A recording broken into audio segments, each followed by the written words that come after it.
saya Nabila Nindya Putri dengan NPM 22141311067 dari kelas Agribisnis A.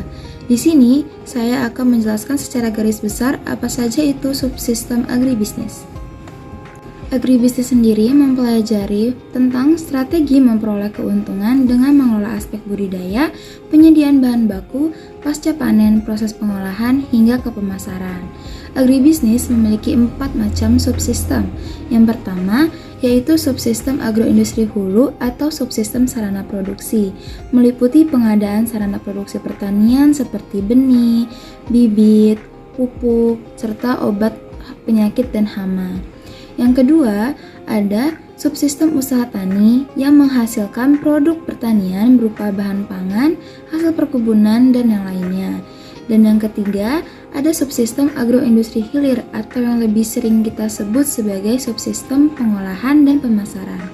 Terdapat rangkaian kegiatan, mulai dari pengumpulan produk usaha taninya, setelah itu di pengolahan, lalu penyimpanan dan distribusi. Lalu yang terakhir, ada subsistem jasa layanan pendukung agribisnis atau kelembagaan, yang berfungsi untuk mendukung serta melayani dan mengembangkan kegiatan subsistem hilir, hulu, dan usaha tani agar berjalan dengan baik. Di sini saya akan melakukan kegiatan menanam tanaman cabai yang termasuk ke dalam kegiatan subsistem usaha tani. Berikut ini saya tampilkan videonya.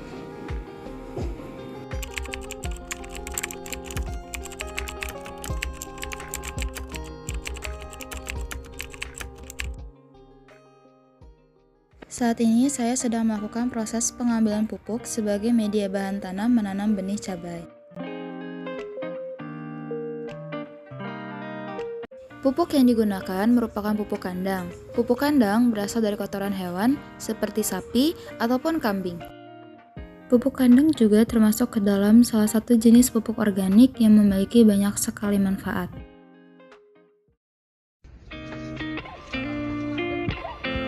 Sekarang saya akan memulai untuk menanam benih tanaman cabai. Hal pertama yang akan kita lakukan adalah memindahkan pupuk yang sudah kita ambil tadi ke dalam pot yang telah disediakan. Dikarenakan saya tidak memiliki alat pertanian yang memadai di lingkungan sekitar saya, maka di sini saya memakai keramik bekas yang sudah tidak dipakai untuk memindahkan pupuk ke dalam pot. Saat proses pemindahan pupuk ke dalam pot, sebaiknya volume pupuk di dalam pot tidak terlalu penuh, cukup setengah saja karena akan ditanami oleh benih. Setelah dirasa pupuk sudah cukup, maka ambil benih dan tanamkan ke pot yang sudah disiapkan. Pastikan benih tertimbun dengan baik. Saat melakukan proses pemupukan terhadap benih, sebaiknya dilakukan secara bertahap dan perlahan untuk meminimalisir terjatuhnya atau terbuangnya pupuk. Setelah proses penanaman selesai, maka langkah selanjutnya adalah merawat tanaman dengan baik agar dapat tumbuh dan dapat dipanen hasilnya.